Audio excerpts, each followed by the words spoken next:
Okay, let's proceed to chemical barriers. Chemical barriers include substances like spermicides, vaginal gels, creams, and glycerin films. Chemical barriers, if we talk chemical barriers, it includes substances. It is a spermicides, vaginal gels, it is a creams and glycerin films. The function of chemical barriers is killing sperms or making the vagina less hospitable to sperm by lowering the pH level. And also, do not prevent sexually transmitted infection or STI, and available without a prescription have a relatively high failure rate of 80%. Diaphragms works by physical blocking sperm from entering the vagina.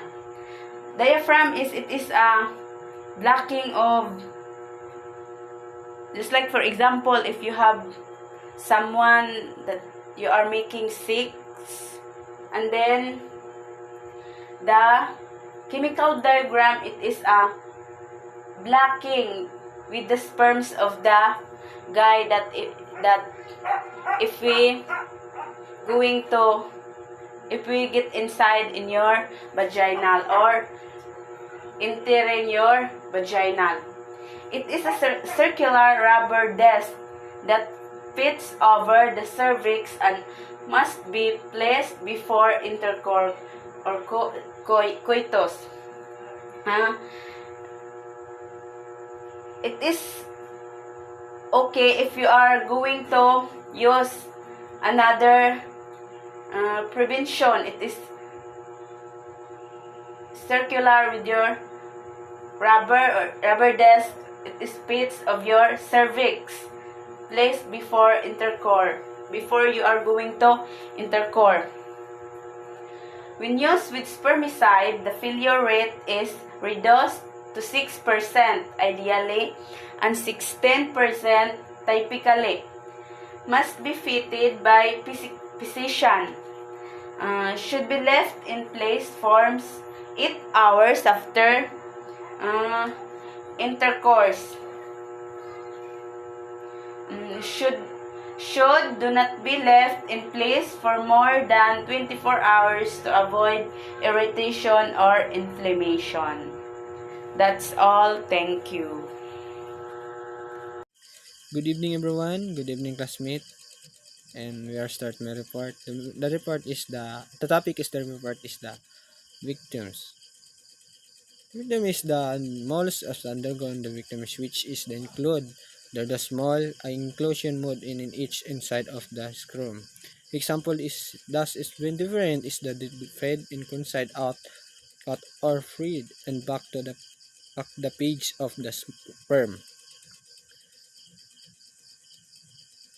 This include in is down which in local is AC as a device and pain in that will a local pain can't be saved after project. Advice in paint and use are the block up contributed mood until the negative sperm account result in a different performance because is the sperm called your remain unavailable in the veins and different in form 6 months. There is a 99.5 is accurate create the victims and has to view complication tulad ng mga lalaki ay sumasalin sa mga victim sa isang sinagsagawa ng pamamagitan ng isang mamanatiling paghiwa na ginagawa sa bawat pain. Ang mga victim sa difference ay itinatali o increases, pinuputol o sinasalaksak upang harangan ng daanan ng tamud o pamamaraan ng ito ay ginagawa ng gamit ng lokal at pahayan ng pasyente na ang bayad ay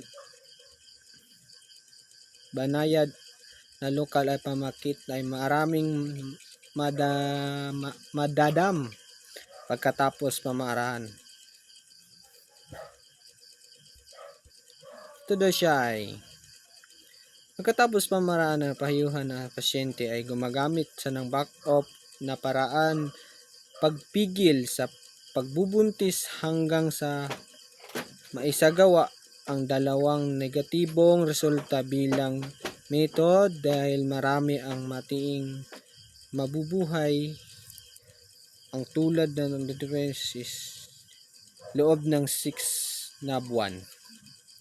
Mayroon 99.9 na create and complication o para victims ito ay may ilang mga complication. Salamat po. Ito po ang aking report is sana. Cervical cup. A cervical cup is a reusable cup-shaped contraceptive device made of silicone or rubber that fits over the cervix to block sperm from entering the uterus. It used with a spermicide to increase effectiveness and must be fitted by a healthcare professional. To prevent pregnancy, the cup is inserted before sex, left in place for at least 6 hours after, and must be removed within 48 hours. Male condom. A male condom is a health-like barrier used during sex to prevent sexually transmitted infections and pregnancy, made from latex, polyurethane, or polyisoprene. It prevents the exchange of bodily fluids like semen. When used correctly, male condoms are highly effective, but they can only be used once and require water or silicone-based lubricant to prevent breakage and ensure proper function. Transdermal patch. The transdermal patch has been combination of estrogen and progesterone in a form of a patch. For 3 weeks, the woman should apply one patch every week on the following areas: upper outer arm, upper torso, abdomen, and buttocks. On the 4th week, no patch is applied because the menstrual flow would then occur. The area where the patch is applied should be clean, dry, and free from any applications, and without any redness or irritation. Patches can be worn while bathing or swimming, but when the woman notices that the patch is loose, she should immediately replace the patch. If the patch has been loose for less than 24 hours, the woman need not use an alternative form of contraceptive. But if she is not sure of how long the patch has been loose, she should replace it and start with a new week cycle and also use an additional contraceptive method. Second is vaginal ring. The vaginal ring releases a combination of estrogen and progesterone and surrounds the cervix. This silicone ring is inserted vaginally and remains there for 3 weeks. Then removed on the 4th week as menstrual flow would occur. The woman becomes fertile as soon as the ring is removed. The vaginal ring has the same effectivity rate as the oral contraceptive. Third is subdermal implants. The subdermal implants are two rod-like implants embedded under the skin of the woman during her menses or in the 7th day of her menstruation to make sure that she is not pregnant. It contains etonogestrel, desogestrel, and progestin. It is effective for 3 to 5 years. Subdermal implants have a fail rate of 1%. Good evening, teacher and classmates. This is my report from Group 7. Tubal ligation is a permanent birth control procedure for a woman.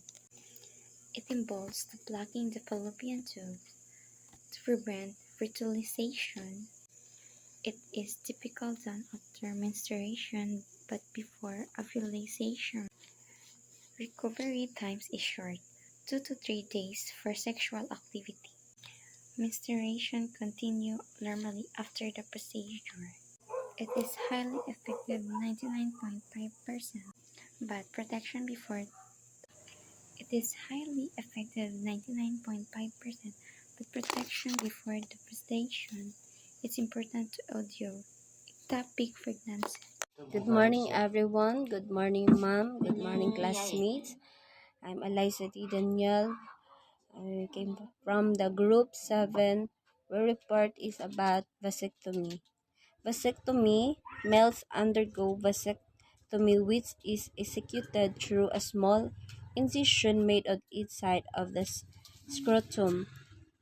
The vast difference is the tight cauterized cut or plugs to block the passage of the sperm. This procedure is done with local anesthesia to advise the patient that mild local pain can be felt after the procedure.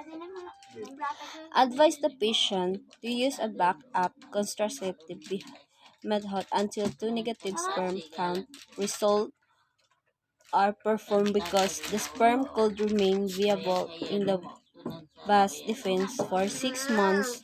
There is a 99.5% accuracy rate for vasectomy and has a few complications.